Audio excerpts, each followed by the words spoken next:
Veja bem, esse primeiro recado é só para deixar claro para todos e todas que estão nos assistindo que as aulas aqui presentes são dos nossos cursos do IFMG Campus Avançado Pinuí. Qualquer uso indevido da imagem pode ser alvo de questionamento judicial.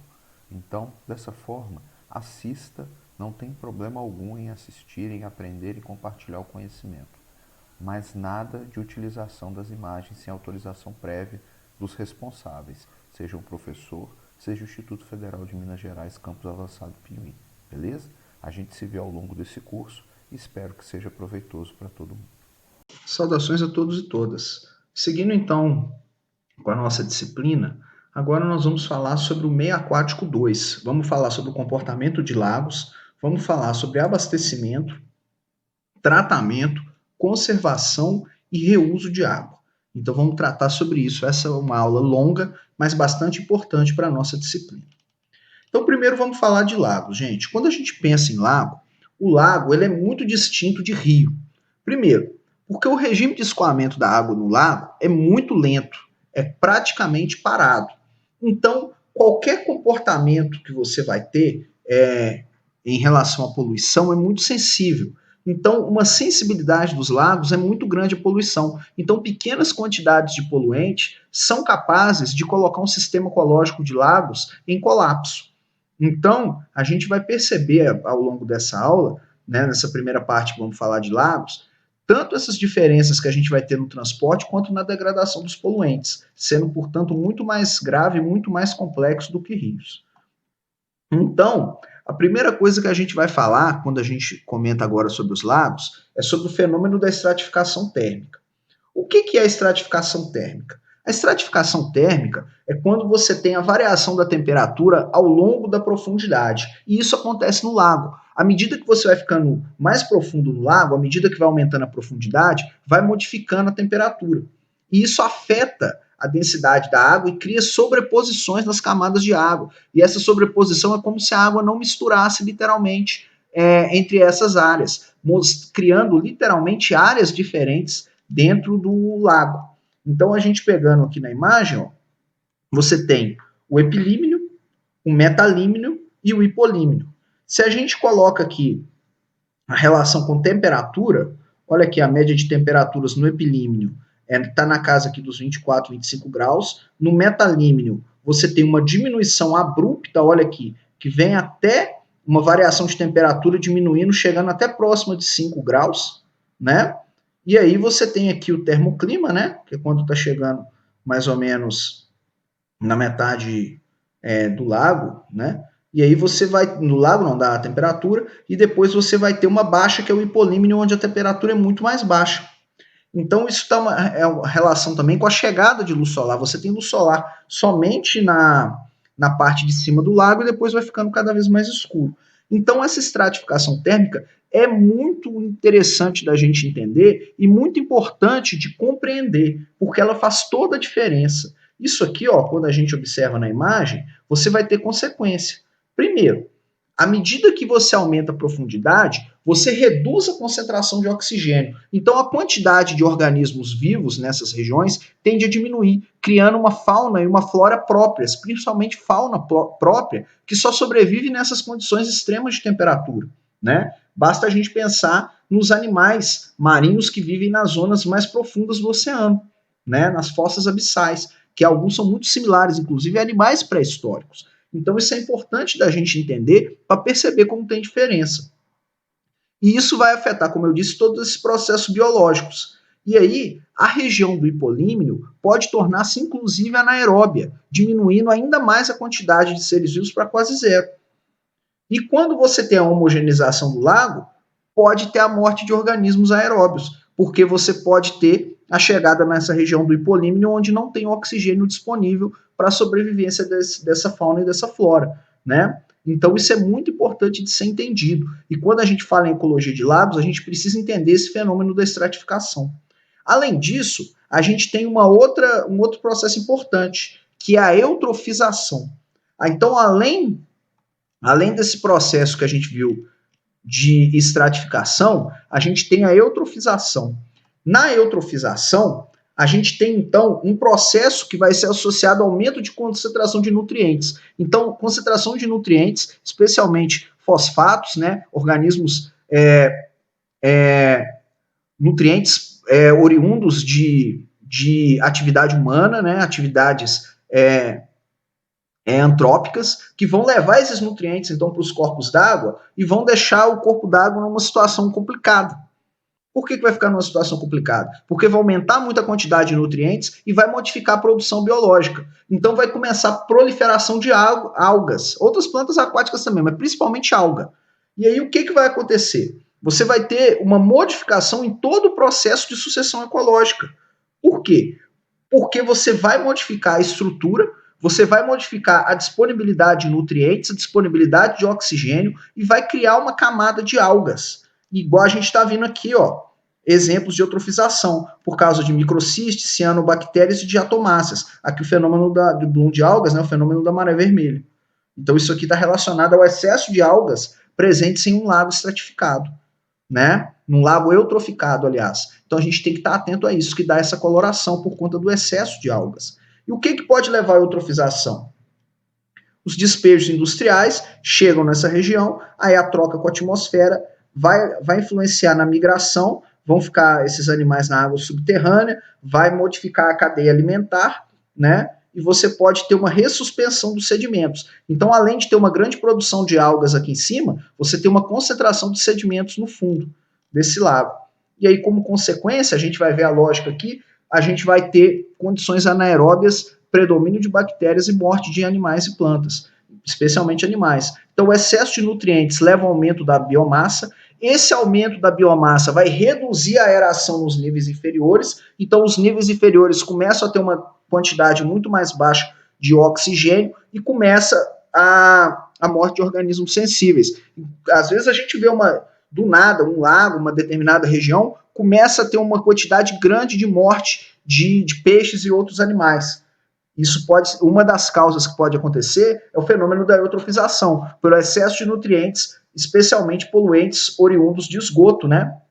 E aí, esses produtos ricos em gás carbônico, rico em fosfatos, então pode levar à morte de organismos sensíveis, que são esses animais que nós estamos falando. Então a morte de organismos sensíveis aumenta a demanda básica de oxigênio, que é o DBO, que leva a condições anaeróbias. E nessas condições anaeróbias, a gente tem um predomínio de bactérias anaeróbias e facultativas. E aí você tem uma estreita camada em cima de algas e macrófitas. Por consequência, a quantidade da biodiversidade presente nesse corpo de água vai diminuir abruptamente. Então a eutrofização é um risco muito grande à biodiversidade presente em corpos d'água, especialmente em lagos. Aqui pegando um exemplo, ó, aqui está normal, e aí começa a chegar os poluentes, e eles vão sedimentando no fundo.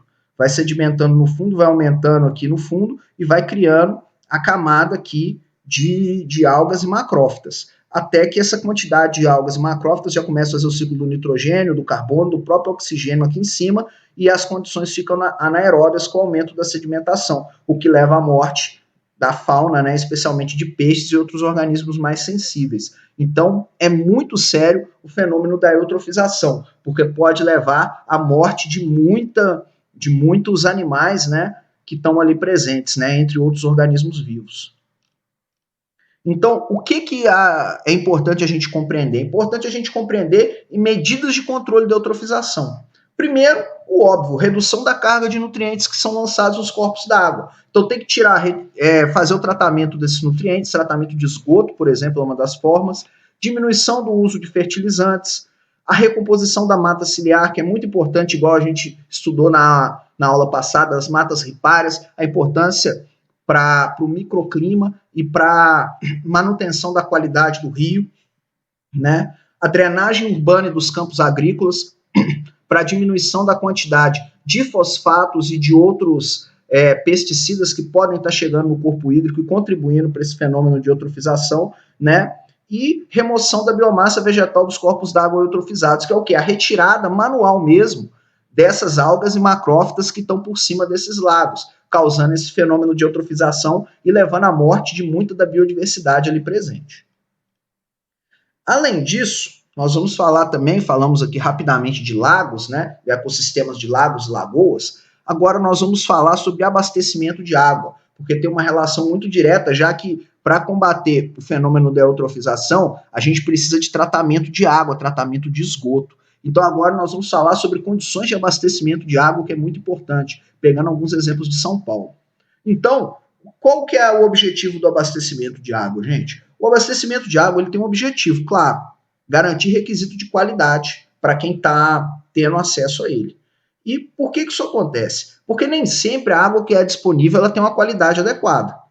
Então você vai ter que fazer esse tratamento. Então vai fazer medidas que vão disponibilizar a água na quantidade e na qualidade mínimas para uso humano, que está dentro da resolução CONAMA que nós trabalhamos na aula passada, que comenta exatamente sobre os corpos de água de classe especial, que é esses que a gente vai centrar mais atenção nessa aula. Então, quando a gente pensa em abastecimento de água, a primeira coisa que é importante a gente pensar é no atendimento urbano, no abastecimento de água no nosso país. Pegando esses dados aqui de 2010, a gente consegue perceber que na região aqui, ó, do centro-sul do país, o abastecimento de água está presente, de certa forma até tranquilo. Você tem acima de 90% dos locais com abastecimento de água. Entretanto, a gente tem muitas regiões aqui, ó, no extremo do Nordeste, aqui no Pará, na Bacia Amazônica, onde a gente não tem um atendimento urbano, né? Uma rede geral de abastecimento de água, além de manchas vermelhas aqui, ó, no Mato Grosso do Sul, regiões aqui de Minas, né? Goiás e várias manchas aqui ao longo do Nordeste, na Bacia do São Francisco, né? Do Atlântico Nordeste, e que mostram como a gente ainda tem uma necessidade de uma melhora da qualidade de abastecimento de água no nosso país. Mostra que ainda é uma demanda para a nossa sociedade, que nós precisamos, né, trabalhar isso daí, buscar formas de melhorar esse abastecimento. Então, quando a gente pensa num sistema de abastecimento de água, ele é formado por partes. E nessas partes é importante a gente, então, apresentar do que ele é constituído. Primeiro, o manancial é de onde se retira a água, e esses nomes são técnicos, é importante a gente saber. De onde a gente retira a água é o manancial. A captação é uma estrutura e equipamento para retirar a água do manancial. Então, a estrutura de captação é o que vai tirar a água daquele manancial de onde você está tirando a água, né? Depois você tem a adução. A adução são tubulações que vão conduzir essa água. E aí vai conduzir essa água para a unidade de tratamento ou até para o reservatório. Então, a adução são as tubulações. Depois disso, a gente vai ter o tratamento, que aí é tudo que vai garantir a adequação da água para garantir sua qualidade dentro dos padrões estabelecidos para consumo. Depois você tem o reservatório de distribuição, que é onde armazena a água por um período para atender a variação da demanda, então fica lá guardando a água para distribuir. E a última parte é a rede de distribuição, que é onde vai distribuir a água por pontos de consumo. Então vai levar essa água para todos os consumidores que estão precisando dessa água. Beleza? Então é isso que nós temos aqui. Então quando a gente pega aqui, ó, num exemplo das partes do sistema de abastecimento, a gente tem o manancial, tem a estrutura de captação, aqui no caso, estação elevatória de água bruta, vai a adutora, né, que são os adutores, é o sistema de adução, adutor de água bruta, leva para a extração de tratamento de água, depois é a adutora de água tratada, leva para o reservatório leva para a rede de distribuição. São essas, basicamente, as partes constituintes do sistema de abastecimento de água, que são extremamente importantes para a distribuição e a chegada de água de qualidade na casa de cada uma de nós. Coisa que, infelizmente, nem todos os brasileiros têm condição de ter, né? Então, quando a gente pensa aí no sistema de abastecimento, a gente tem também alguns requisitos que se tornam adicionais. Primeiro, a qualidade da água deve ser compatível com o processo de tratamento disponível, senão não vai resolver o problema, você vai ter um tratamento da água e mesmo assim a água não vai ficar de qualidade para consumo humano, o que é um risco, né? As características do manancial é importante que fiquem estáveis ao longo do tempo, então você não pode ter uma captação que vai esvaziar o rio, por exemplo, vai levar à morte do rio. isso é muito arriscado, então você vai fazer uma captação de água onde é possível fazer essa captação, de modo que não mate o manancial, até porque você precisa dele para captação, né? E aí você tem que buscar um sistema, uma projeção, uma construção para manter condições de obtenção de água de forma adequada e regular. Então você tem que ter, e aí é o papel do engenheiro civil em especial, que é a projeção do sistema. Construir, operar, deixar o sistema no jeito para que ele possa funcionar de maneira a não destruir o rio, não matar o corpo hídrico, já que todos ali dependem dele, do manancial, para o sistema de abastecimento. E aí, quando a gente pensa no tratamento de água, então, para fins potáveis, a gente tem que pensar na capacidade do sistema. O sistema, então, ele depende da população a ser atingido. Em geral, cada projeto que você tem para atendimento de população é de 20 a 30 anos. E você trabalha com o aumento da população dentro da margem de tempo para esse período. Então, por exemplo, você tem um tratamento de água para fim potável de um determinado manancial, o projeto é, sei lá, de 2020, significa que ele tem um horizonte de 20 a 30 anos. Então tem que ver com o responsável pela obra se preparou para 20, se preparou para 30 anos, levando em conta, né, as possibilidades de aumento da população para não faltar água para ninguém. Então isso é muito importante. Mas está tratando água, está faltando água.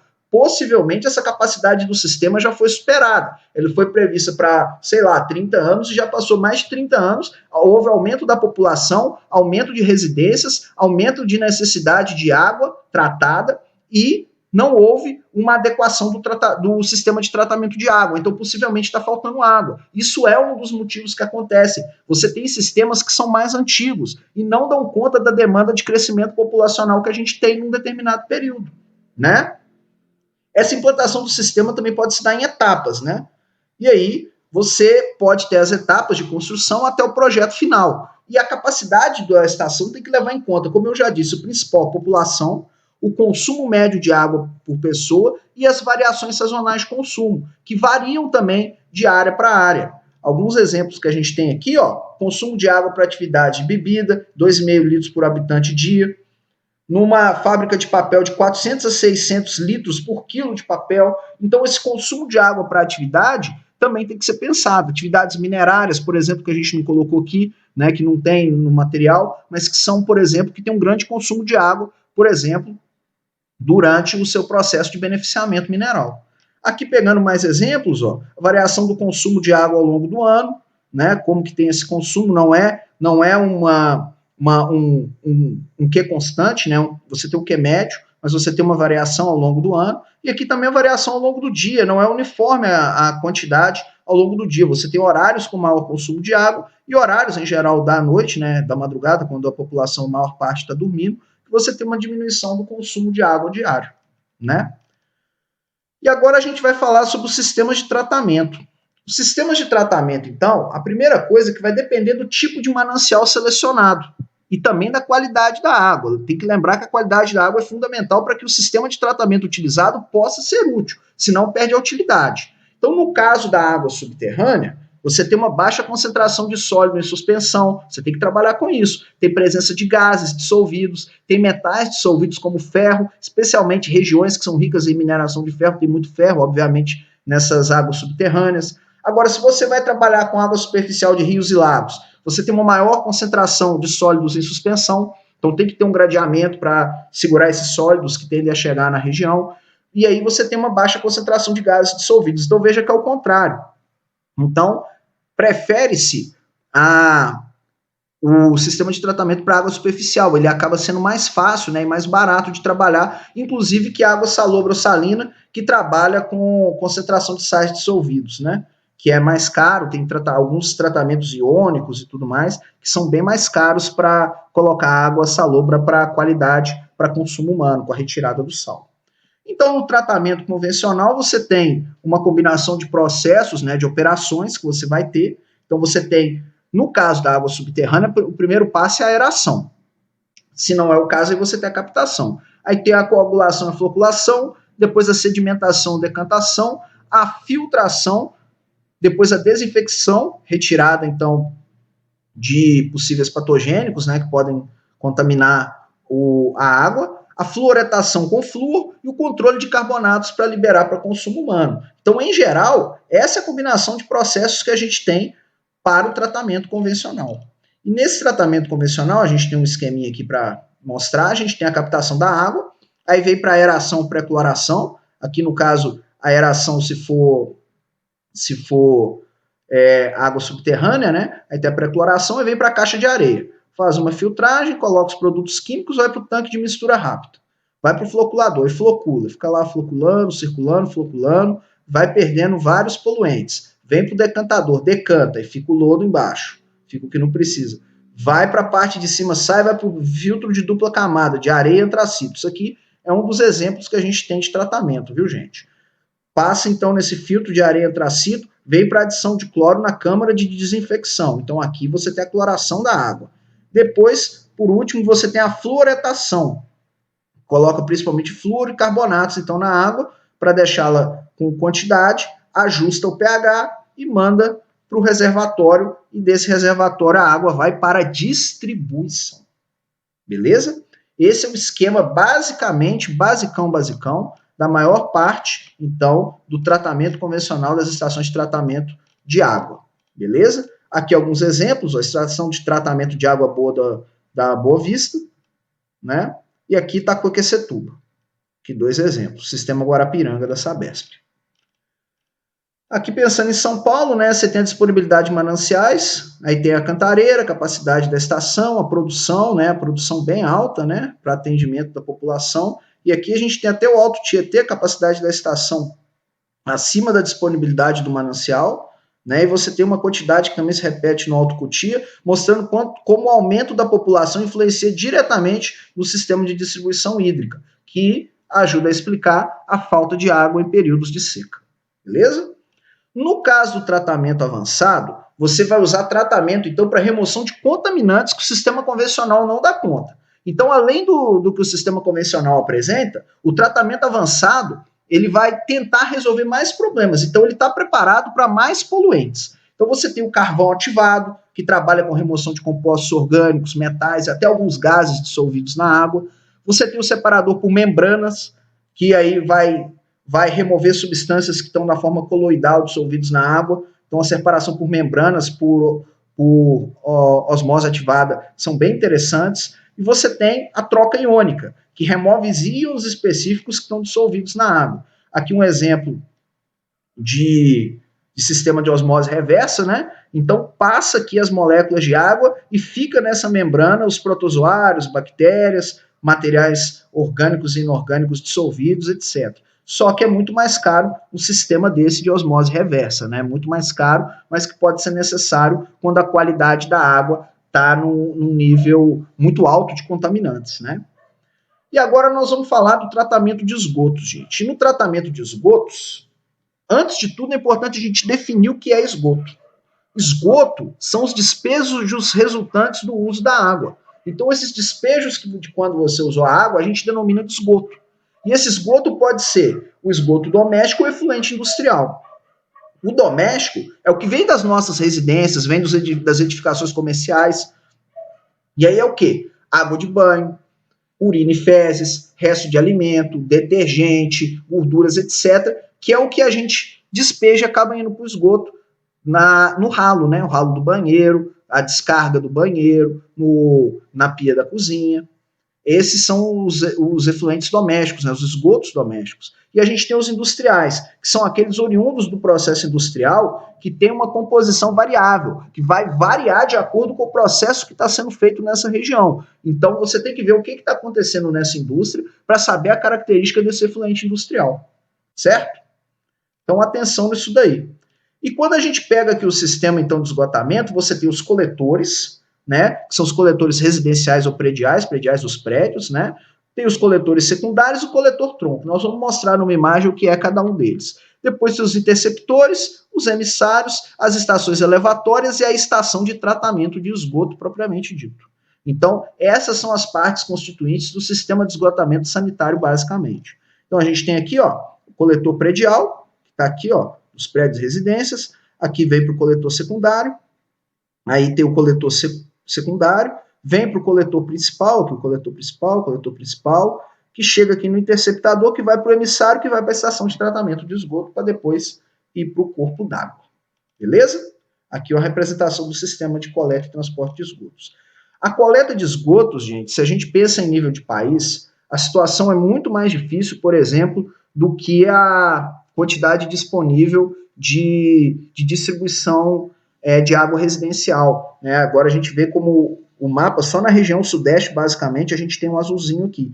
E a gente tem muitas cidades, né? Algumas cidades históricas, como Ouro Preto, por exemplo, que não tem tratamento de esgoto, né? É um absurdo. Ouro Preto, Mariana, não tem tratamento de esgoto. Né? Região histórica importante do nosso país. E aqui merece um grande destaque aqui, que pouco acontece aqui na região norte e centro-nordeste, né? Parte do centro-oeste, parte do nordeste, e situações caóticas aqui no nordeste, muito pouca coisa no sul. Então a gente ainda precisa que aumente muito mais essa coleta de esgoto. O tratamento de esgoto precisa aumentar muito no nosso país. E é um debate importante para todo mundo que trabalha com política pública, né, de meio ambiente e saúde. Tem uma relação direta a qualidade, o tratamento de esgoto com a qualidade da saúde dos lugares.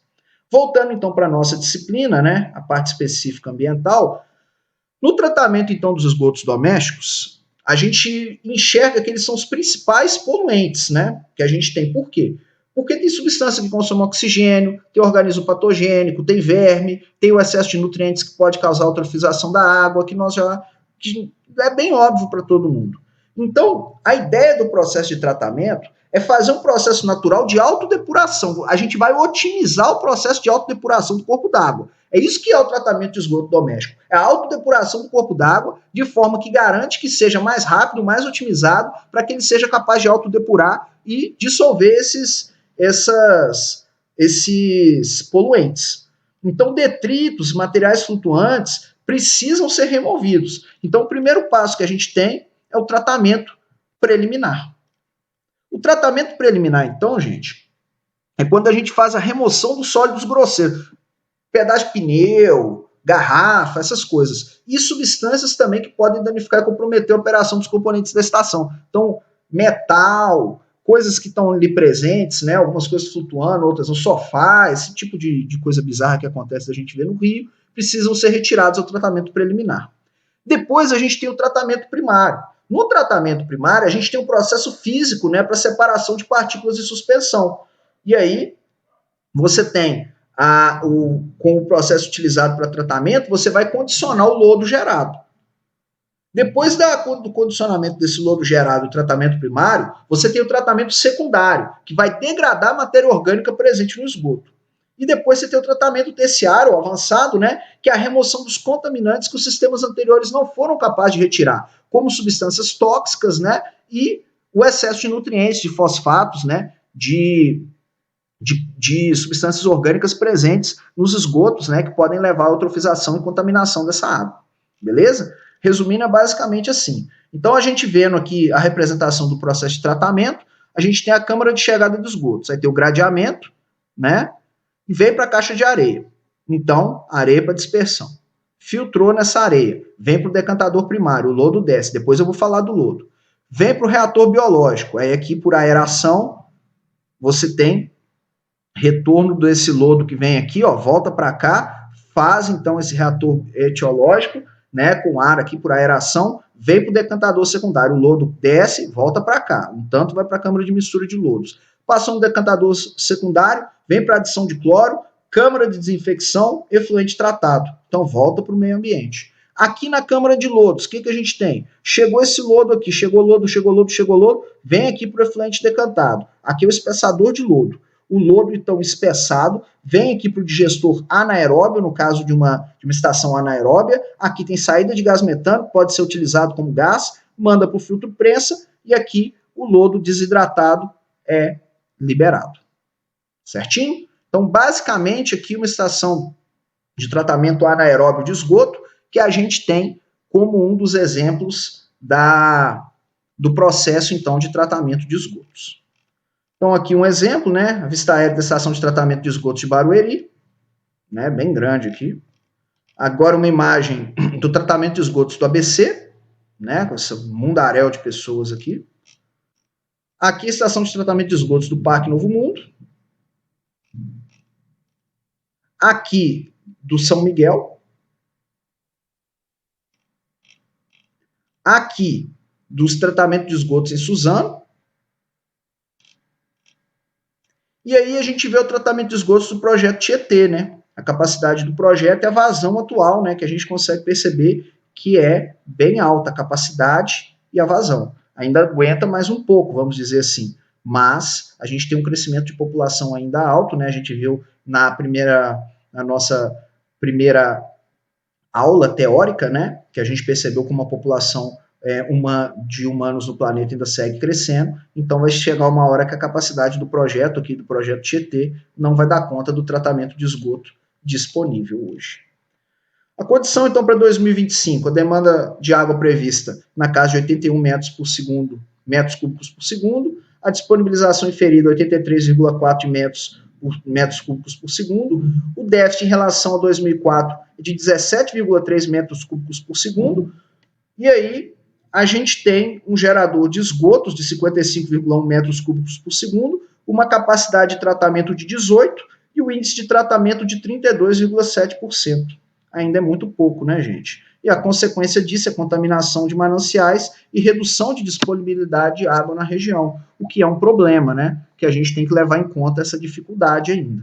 Então a gente precisa de uma racionalização de uso e reuso da água, porque a disponibilidade hídrica aumenta cada vez mais, mas o índice de comprometimento dos recursos hídricos da população aumenta. Isso leva a graves problemas relacionados ao uso da água, um estresse ambiental, inclusive geração de conflitos. A gente tem regiões do planeta que brigam, guerreiam por água, né, como a gente vê casos no Oriente Médio. E a gente precisa pensar nisso, porque essa relação entre demanda e disponibilidade é o segredo de muitos desses conflitos, que leva à escassez de água. E a escassez não é só um local, que isso não se dá somente em locais de baixa disponibilidade, como no sertão nordestino. A gente tem região urbanizada que tem esse problema. Por quê? Por conta da demanda excessiva de água, às vezes o sistema de tratamento de água não dá conta da população necessária e a poluição dos recursos hídricos, que encarecem ainda mais a disponibilidade hídrica para uso humano. Então isso dificulta demais a utilização. Então a gente pega aqui um exemplo de escassez de água, né, no sertão nordestino, onde o fator limitante aqui é a falta de água, é a aridez, né, a falta de chuvas, a característica climática do semiárido.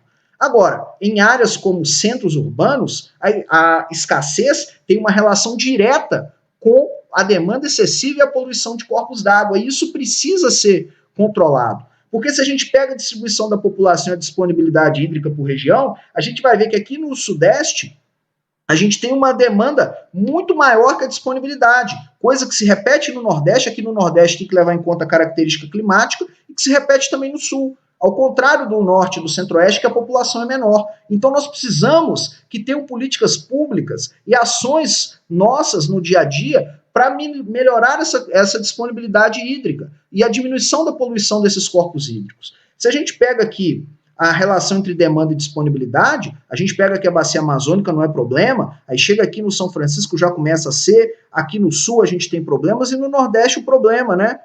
Então a gente tem situações aqui muito críticas em regiões do Nordeste. E isso precisa ser pensado porque são brasileiros como nós e merecem ter a mesma qualidade de vida que nós temos. E nós precisamos pensar nisso com as nossas ações e atitudes. Pegando aqui o exemplo das bacias hidrográficas do estado de São Paulo, a gente compara aqui, com a disponibilidade de água no estado. Então a gente vê aqui problemas, A gente vê problemas aqui, regiões críticas. Uma região crítica grande aqui no estado de São Paulo, né? Quase metade. É um número muito significativo pensando no maior estado da federação. E aqui a demanda e disponibilidade na região hidrográfica do Paraná, né? A gente pega aqui do bacia do Rio Paraná, e aqui na região hidrográfica do Atlântico Nordeste Oriental. A gente tem uma quantidade muito local em situação muito crítica, isso precisa ser pensado. Isso nos faz refletir sobre as nossas ações no dia a dia e a necessidade para minimizar os conflitos pelo uso da água. Nós precisamos de uso racional da água, com a redução de perda, redução de desperdícios. Isso vale para nossas atitudes enquanto seres humanos, mas também precisamos de políticas públicas para que isso aconteça com a indústria. A indústria também tem que fazer uso racional da água, isso é muito importante. E para isso nós temos a nossa legislação ambiental, que ajuda nesse processo, inclusive fortalecendo o reuso, direto e indireto de água. E como que isso se relaciona? Primeiro, porque a busca pelo uso racional da água vai da produção até o tratamento de efluentes. A gente tem formas limpas, inclusive de tratamento de efluentes, que são importantes de serem observadas e obedecidas. E o reuso é uma prática que reusa, que resulta em benefícios, apesar da sua limitação. Não pode ser usada, por exemplo, para consumo humano, mas ela pode ser utilizada para muitas dessas coisas. E nós temos tecnologias, inclusive tecnologias a serem pensadas. Nós temos espaço para o desenvolvimento tecnológico com várias estratégias para reuso de água. E isso, inclusive, podem virar vários projetos de pesquisas em universidades e pode se transformar em tecnologias limpas para a indústria. E isso é muito importante. E é importante ações desse tipo, porque é com base nisso que a gente vai pensar na racionalização do uso da água, porque ela está lá nos princípios básicos do desenvolvimento sustentável, está lá na ideia do relatório Brundtland de 87 e 88, que dá a ideia de desenvolvimento sustentável. Isso requer uma mudança de hábito e costume. E toda atividade humana pode ter. Então, além da ação individual, além das políticas públicas, é importante também, no caso da engenharia, o uso de tecnologias limpas em construções, porque isso ajuda nesse processo de racionalização e reuso da água, inclusive de chuva. Então, a gente pega aqui no Conselho Econômico e Social das Nações Unidas, a menos que exista excesso, nenhuma água de boa qualidade deve ser utilizada em aplicações que toleram água com padrão de qualidade inferior. Então, para que utilizar uma água filtrada numa atividade que pode ter uma água com padrão de